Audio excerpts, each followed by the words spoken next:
도널드 트럼프 대통령과 중국의 시진핑 국가주석은 베이징 정상회담에서 호르무즈 해협의 재개방과 무료 통행 유지에 동의했으나 구체적인 종전 방안은 발표되지 않고 있습니다. 더욱이 대만 문제를 잘못 다루면 극도로 위험한 충돌을 야기할 것이라는 중국의 경고가 나오는 바람에 분위기가 어두워지고 있다고 미 언론들이 보도했습니다. 한면태 기자가 보도합니다. 지구촌의 두 슈퍼파워 미국과 중국의 정상들이 한국 경주에 이어 6개월 만에 다시 만난 베이징 미중 정상회담에서는 전 세계가 주목한 중동전쟁 종전에 대해서는 구체적인 방안이 제시되지 않고 있습니다. 9년 만에 중국을 방문한 도널드 트럼프 대통령은 중국 측 환대에 고무된 모습으로 가장 훌륭한 미중 정상회담이 될 것으로 화답했습니다. 중국은 9년 만에 방중한 트럼프 대통령을 공항 도착 시부터 천안문 광장 정상만남, 공식 환영식, 인민대회당 정상회담, 국빈 만찬에 이르기까지 최상의 예우로 국빈을 환대했습니다. Calling a stable relationship between the two nations, quote, good for the world, adding later that the U.S. and China should be partners, not rivals. Such respect for China. You're a great leader. Sometimes people don't like me saying it, but I say it anyway because it's true. I only say the truth. 베이징 인민대회당에서 가진 미중 정상회담에서 트럼프 대통령과 시진핑 중국 국가주석은 이란의 호르무즈 해협을 재개방하고 무료 통행을 유지한다는 데 동의한 것으로 백악관이 발표했습니다.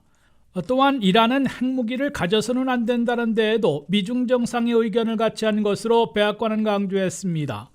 이에 비해 중국은 중동 정세에 대해 두 나라 정상이 의견을 교환했다고만 밝혀 구체적인 종전 방안에 대해서는 도출하지 못한 것 아니냐는 의문을 사고 있습니다. 미국은 중국 시장에 대한 접근권을 요청했고 중국은 미국에 대한 투자를 늘리며 농산물과 미국 석유까지 더 구매할 용의를 밝힌 것으로 백악관은 전했습니다. 우호적이고 훈훈했던 트럼프 대통령의 9년 만의 중국 방문과 미중 정상회담 분위기는 시진핑 중국 국가주석이 작심한 듯 대만 문제를 잘못 다루면 극도로 위험한 충돌을 야기할 수 있다고 정면으로 강력 경고하는 바람에 일순간 어두워지고 냉랭해진 것으로 월스트리트저널 등 미 언론들은 전하고 있습니다. 시진핑 중국 국가주석은 미국이 대만 문제를 잘 다루면 미중 양국 관계의 안정이 유지될 것이라고 강조하면서도 반대로 잘못 다루면 극도로 위험한 충돌 상황을 초래할 것이라고 경고했습니다. 미국은 하나의 중국 원칙과 대만 독립을 지지하지 않는다는 정책에 어떠한 변화도 없다고 강조하고 있으나 중국은 미국이 보다 확고하게 대만 독립을 반대하지 않는다는 이유로 시진핑 국가주석이 트럼프 대통령 면전에서 군사 충돌까지 경고한 것으로 해석되고 있습니다. 미 언론들은 일제히 시진핑 국가주석의 대만 문제 강력 경고로 가장 훌륭한 미중 정상회담이었다고 찬사를 보낸 트럼프 대통령을 머쓱하게 하고 미중 정상회담을 어둡게 만들고 있다고 지적하고 있습니다. WKTV 뉴스 한면택입니다. 도널드 트럼프 대통령은 이번 중국 방문과 시진핑 국가주석과의 연쇄 회담을 통해 환상적인 무역 거래를 이루어냈다고 평가했습니다. 중국은 이란에 무기를 보내지 않고 호르무즈 해협 재개통과 전쟁 끝내기를 돕기로 했으며 미국의 석유와 항공기, 농산물을 더 사들이기로 약속했다고 트럼프 대통령은 공개했습니다. 한면태 기자가 보도합니다. 도널드 트럼프 대통령은 9년 만에 중국 방문과 6개월 만에 시진핑 국가주석과의 회담을 통해 새로운 양국 관계 발전을 위한 발판을 마련하고 환상적인 무역 거래를 이뤄냈다고 자평했습니다. 이란 문제에 있어서는 중국이 이란에 무기를 보내지 않고 미국의 전쟁 끝내기를 적극 지원하겠다고 약속한 것으로 트럼프 대통령은 강조했습니다. 트럼프 대통령과 시진핑 국가주석은 이란 문제와 관련해 호르무즈 해협을 재개방하고 무료 통행을 유지하며 핵무기를 가져서는 안 된다는 데 입장을 같이 한 것으로 백악관이 밝혔습니다. 여기에 중국은 이란에 무기를 보내지 않기로 약속하고 미국의 석유도 사들이기로 했다고 트럼프 대통령은 밝혔습니다. 그러나 이란의 석유를 90%나 수입하고 있는 중국이 막대한 영향력을 행사해주기를 미국은 바라고 있으나 생존 모드로 나선 이란에 대한 영향력 행사는 제한적이어서 미국과 이란이 전쟁 끝내기를 위해서는 직접 풀어야 할 것으로 전문가들은 지적하고 있습니다.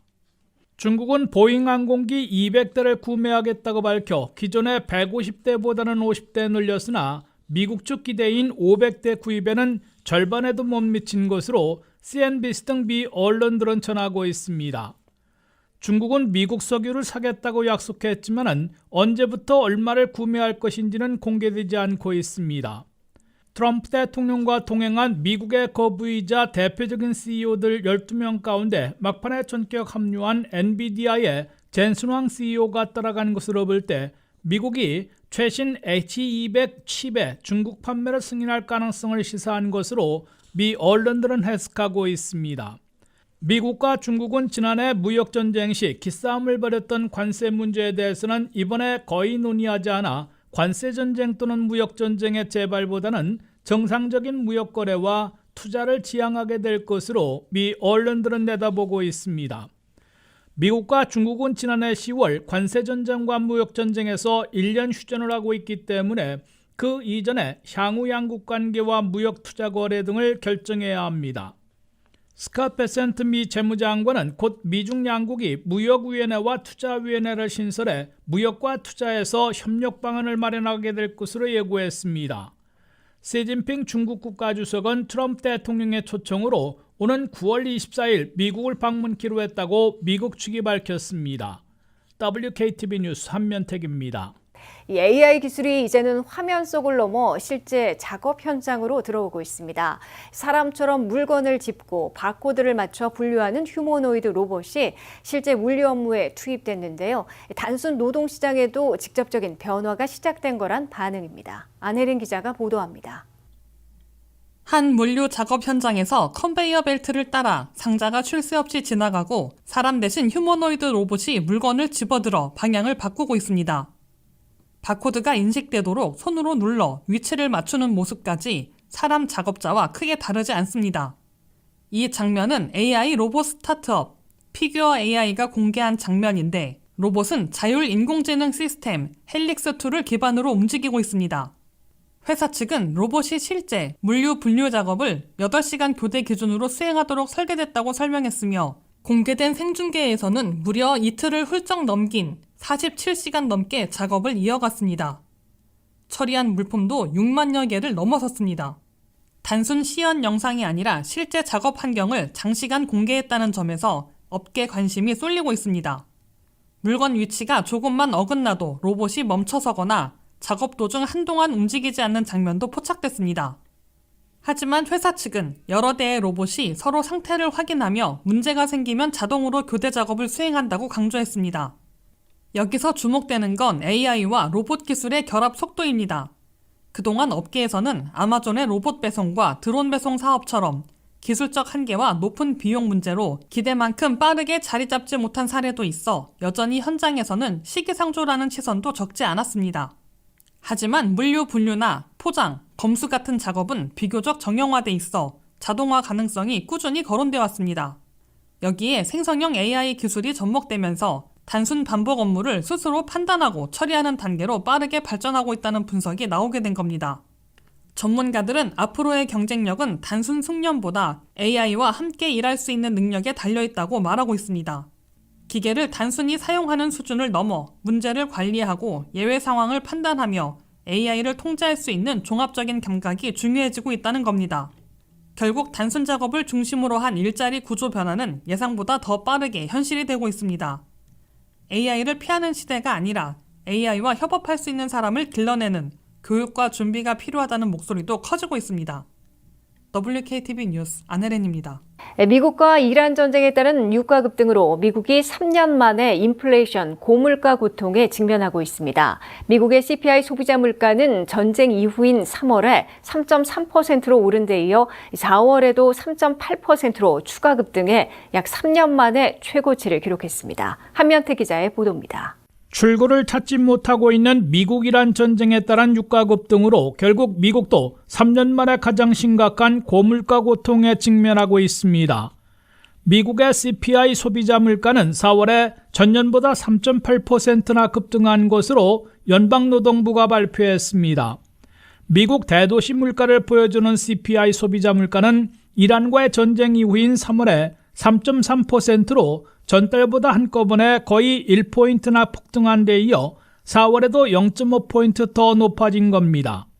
4월의 CPI 3.8%는 40년 만에 인플레이션을 겪었던 2022년 5월 이래 근 3년 만에 최고치를 기록한 것이어서 적색 경고가 켜지고 있습니다.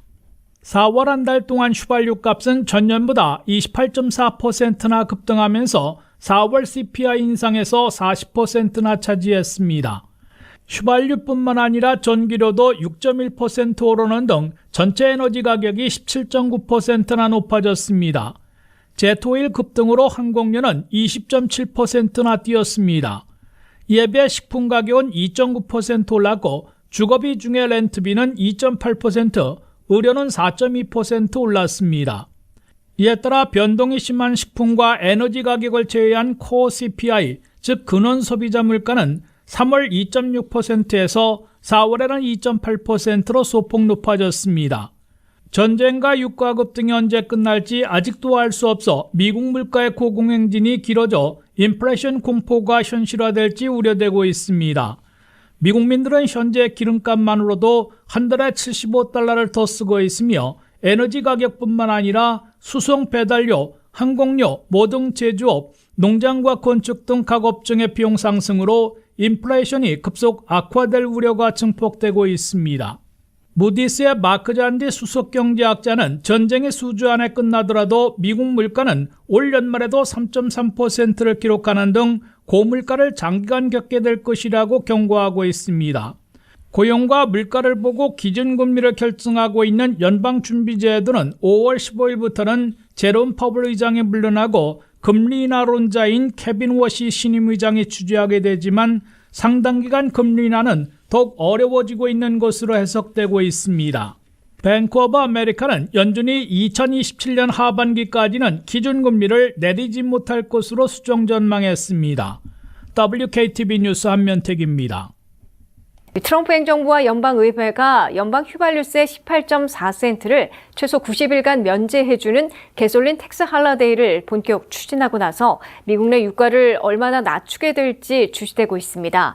하지만 연방세만 면제해주면 미국민들이 가스를 한 번 가득 채우는데 $2밖에 혜택을 못 받게 돼 연방세보다 두세 배 많은 각 주별 휘발유세 면제가 병행돼야 할 것으로 지적되고 있습니다. 중동 전쟁에 따른 유가 급등으로 미국이 결국 3년 만에 고물가 인플레이션에 빠질 수 있다는 우려가 나옵니다.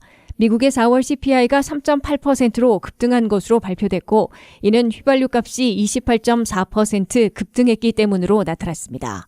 미국민들은 승용차를 한 번 가득 채우는데 $18 내지 $25를 더 지불하고 있어 한 달 기름값으로만 $75씩 더 지출하고 있습니다. 이에 트럼프 행정부와 연방의회에서 일부 의원들이 연방 휘발유세를 수개월간 면제해주는 개솔린 텍스 할러데이를 공식 추진하고 나섰습니다. 대체적인 개솔린 텍스 할러데이 방안은 연방 휘발유세인 갤런당 18.4센트를 최소한 90일간 상황이 개선되지 않으면 180일까지 면제해주자는 내용으로 되어 있습니다. 현재 전국 평균 휘발유 가격은 $4 50센트인데 여기서 18.4센트를 낮추면 $4 32센트로 5월 초 가격이 됩니다. 연방 휘발유세를 면제해주면 미국민들은 한 번 가득 주유하는데 $2 정도 혜택을 보게 됩니다. 전쟁 직전보다 한 번에 $18 내지 $25나 더 내고 있는 유가 급등에서 $2를 낮춘다 해도 체감하지 못할 것으로 보입니다. 이 때문에 연방 휘발유세보다 두세 배 많은 각 주별 휘발유세도 병행해 면제해주는 조치가 절실할 것으로 지적되고 있습니다. 현재 조지아, 인디애나, 유타 등 3개 주에선 이미 주별 휘발유세 면제 조치를 취하고 있습니다.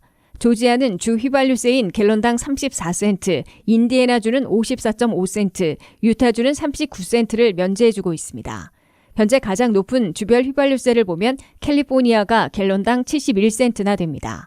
일리노이주 66센트, 워싱턴주 59센트, 펜실베니아 58.7센트를 기록하고 있습니다. 버지니아는 41.6센트, 메릴랜드는 46센트여서 각 주별 휘발유세까지 면제해줘야 개솔린 텍스 할러데이를 체감할 수 있을 것으로 보입니다.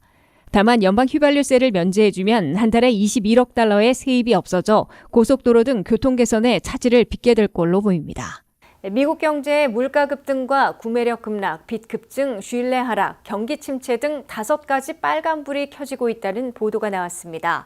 CPI 소비자 물가가 3.8%로 급등한 데 이어 생산자 도매 물가는 6%까지 폭등했고 물가 급등이 임금 상승을 추월해 소비력을 떨어뜨리고 있으며 크레딧 카드와 할부 금융 등 개인 빚이 늘어나고 있다고 악시오스가 보도했습니다. 한면태 기자가 보도합니다. 미국 경제의 5가지 분야에서 빨간불이 잇따라 켜지며 불경기 불안과 공포를 되살리고 있습니다. 미국 경제에서는 물가 급등과 구매력 급락, 빚 급증, 신뢰 하락, 사업 침체 등 5가지 빨간불이 켜지고 있다고 악시오스가 보도했습니다.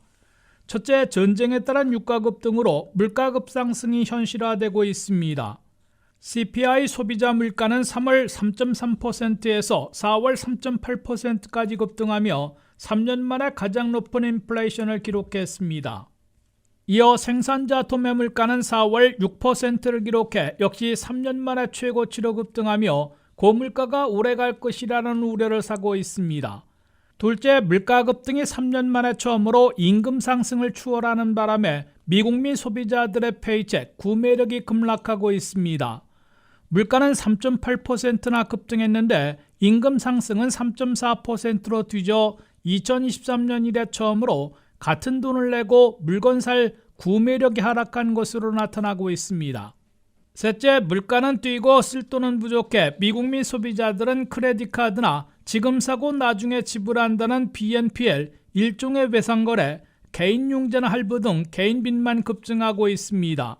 3월 한 달 동안 미국민들의 크레딧 빚은 248억 6천만 달러나 급증한 것으로 집계됐습니다. 미국민 소비자들은 3명 중에 1명이 빚을 지고 있으며 가구당 평균 빚은 19,000달러나 지고 있습니다. 넷째, 경기가 좋아질 것이라는 신뢰가 급속히 낮아지고 있습니다. 미국민들의 59%는 미국 경제가 나빠지고 있다고 우려한 반면에 15%만 나아지고 있다고 응답했습니다. 다섯째, 메인스트리트, 일반 경제에서 사업하고 있는 중소업체들을 중심으로 장사가 안 되고 있다고 토로하고 있어 경기 낙관론이 떨어지고 있습니다. 전미 독립비즈니스연맹이 조사한 중소업체 경기 낙관 지수는 98에서 95.9로 하락하며 최저치를 기록했습니다.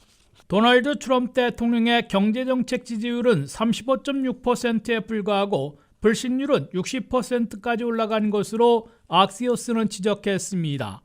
WKTV 뉴스 한면택입니다. 미국의 주요 경영 전문대학원 MBA들이 최근 등록금을 대폭 깎아주며 학생 모집에 사활을 걸고 있습니다. 외국인 유학생 감소와 AI 확산에 따른 직업 불안이 겹치면서 지원자가 크게 줄었기 때문인데요. 대학들은 특히 AI 교육을 앞세워 직장인과 실직자 잡기에 나서고 있습니다. 안혜린 기자의 보도입니다. 미국의 주요 경영 전문 대학원 MBA들이 최근 등록금 할인과 장학금 확대에 적극 나서고 있습니다. 학생 수 감소가 심화되면서 사실상 학생 유치 경쟁에 들어간 모습입니다. 특히 일부 대학은 등록금을 절반 가까이 낮추는 파격 조건까지 내걸었습니다. 퍼드 유니버시티 미치 데니얼스 경영대학원은 지난해부터 등록금 할인 정책을 시작했고 올해 가을 학기에는 수업료를 최대 40%까지 낮출 예정입니다. 지역 학생들의 경우 MBA 과정 등록금이 기존 6만 달러에서 3만 5천 달러 수준으로 크게 내려갑니다. 타 지역 학생들도 이전보다 낮은 비용으로 과정을 들을 수 있도록 조정했습니다. 유니버시티 오브 캘리포니아, 얼바인 폴 머라지 경영대학원도 AI와 신기술 중심 교육 과정을 새로 만들고 등록금을 최대 38% 할인하기로 했습니다. 학교 측은 단순 경영 교육이 아니라 AI 활용 능력과 데이터 분석 역량까지 함께 가르치는 방향으로 프로그램을 개편하고 있습니다. 워싱턴 유니버시티 인 세인트 루이스 올린 경영대학원은 AI 비즈니스 석사과정 학생들에게 1만 달러 규모 장학금까지 지급하고 있습니다. 학교 측은 AI 확산으로 직업 환경이 빠르게 변하고 있는 만큼 재교육과 경력 전환 수요가 크게 늘고 있다고 설명했습니다. MBA들이 이처럼 공격적으로 학생 모집에 나선 건 외국인 유학생 감소 영향이 큰 것으로 분석되고 있습니다. 미 행정부의 강화된 비자 정책 이후 해외 지원자가 줄면서 대학원 운영에도 부담이 커졌다는 설명입니다. 실제 미국 대학들은 그동안 외국인 학생 등록금에 상당 부분 의존해왔는데 최근 지원자 수가 감소하면서 재정 압박도 함께 커지고 있습니다. 여기에 AI 확산도 중요한 변수로 꼽히고 있습니다. 사무직과 전문직 종사자들 사이에서 AI 때문에 일자리가 줄어들 수 있다는 불안감이 커지자 대학들은 AI 교육을 강화한 단기 과정으로 직장인 수요를 끌어들이고 있습니다.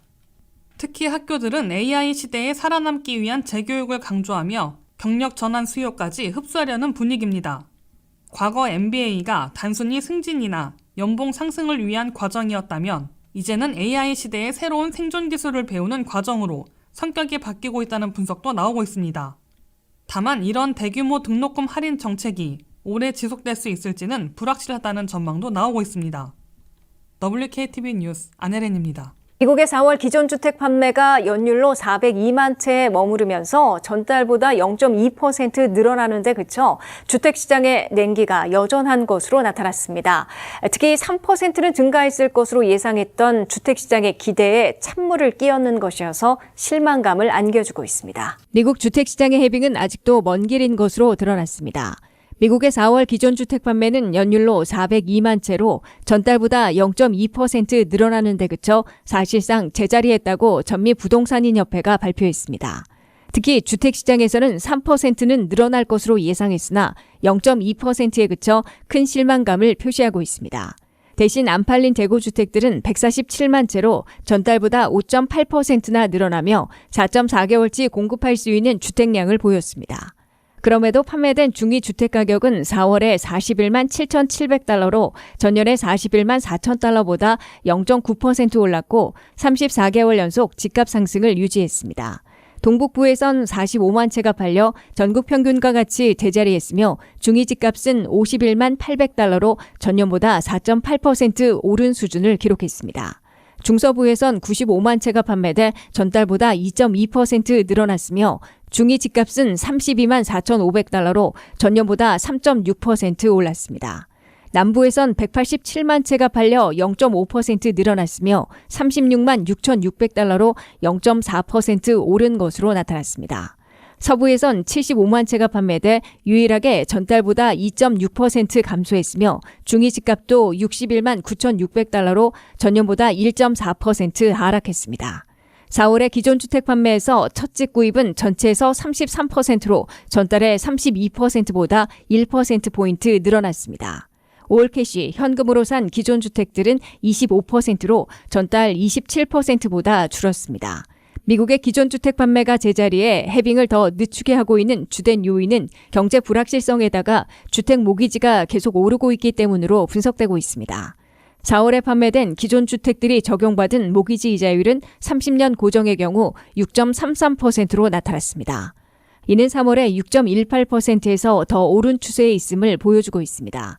미국의 주택 모기지는 한때 5%대로 내려갔다가 이란과의 전쟁과 이에 따른 유가급 등 경제 불안 여파로 6%대로 다시 오른 후에 매주 상승세를 타고 있습니다. 올여름에도 더위가 심상치 않은데 앞으로가 더 문제라는 전망이 나왔습니다. 환경 전문가들은 태평양에서 강력한 엘니뇨 현상이 빠르게 형성되면서 이른바 슈퍼 엘니뇨 영향으로 2027년까지 기록적인 폭염이 이어질 가능성을 경고했습니다. 폭염으로 인한 가뭄과 홍수, 식량 위기까지 겹칠 수 있다는 우려도 나옵니다. 안혜린 기자가 보도합니다. 태평양에서 강력한 엘니뇨 현상이 빠르게 형성되면서 앞으로 2027년까지 지구촌이 기록적인 폭염과 기상이변에 직면할 수 있다는 경고가 나오고 있습니다. 미 국립해양대기국 NOAA와 유럽중기예보센터 ECMWF 등 주요 기후기관들은 늦어도 올 가을부터 이른바 슈퍼 엘니뇨 수준의 강한 현상이 나타날 것으로 전망하고 있습니다. 엘니뇨는 적도 부근 태평양 해수면 온도가 평년보다 비정상적으로 높아지는 현상으로 전 세계 기후 흐름 자체를 바꿔놓을 만큼 영향력이 큰 것으로 알려져 있습니다. 실제로 현재 열대 태평양 일부 지역의 해수면 온도는 이미 평년보다 섭씨 0.5도 이상 상승한 상태입니다. 특히 최근 몇 주 사이 수온 상승 온도가 매우 가파르게 진행되고 있는 것으로 분석되고 있습니다. 유럽중기예보센터의 예측 모델 상당수도 올가을 태평양 특정 지역 수온이 평년보다 2.5도 이상 높아질 것으로 내다봤고 일부 모델에서는 상승폭이 3도를 넘어설 가능성까지 제기됐습니다. 이는 기상 관측 역사상 가장 강력한 엘니뇨 사례 가운데 하나로 기록된 1877년 수준을 뛰어넘는 수치입니다. 당시 강력한 엘니뇨는 1년 넘게 이어지며 아시아와 아프리카, 남미 곳곳에 극심한 가뭄과 흉작을 불러왔고 식량난과 기근으로 수백만 명이 희생됐습니다. 전문가들은 이번 엘니뇨가 단순한 계절성 더위를 넘어 장기간 지구 평균 기온 상승을 부추길 가능성이 크다고 보고 있습니다. 특히 2026년에 이어 2027년까지 폭염과 이상기후가 이어질 수 있다는 전망도 나오고 있습니다. 엘니뇨로 축적된 해양의 열에 현재 진행 중인 지구온난화까지 겹치면서 향후 1-2년 동안 역대 최고 기온 기록이 다시 나올 수 있다는 분석입니다. 실제로 직전 강한 엘니뇨가 영향을 미쳤던 2023년과 2024년에도 세계 곳곳에서는 최고 기온 기록이 속출했습니다. 유럽과 북미, 아시아 지역에서는 폭염과 산불, 가뭄 피해가 잇따랐고 일부 지역은 폭우와 홍수로 큰 피해를 입었습니다. 문제는 이런 이상기후가 결국 세계 경제와 식량 문제로까지 이어질 수 있다는 점입니다. 가뭄과 홍수로 농작물 생산량이 감소하면 국제 곡물 가격과 식료품 물가도 다시 불안해질 수밖에 없습니다. 이미 생활물가 부담이 커진 상황에서 이상기후까지 겹치면 저소득 국가와 취약계층의 피해는 더 커질 수 있다는 우려도 나오고 있습니다. 전문가들은 이제 기후변화가 단순한 환경 문제를 넘어 경제와 산업, 식량 안보와 생존까지 연결된 현실적 위기가 되고 있다고 경고하고 있습니다. 각국 정부와 산업계 역시 장기적인 기후 적응 전략 마련에 속도를 내야 한다는 목소리가 커지고 있습니다. WKTV 뉴스 안혜렌입니다.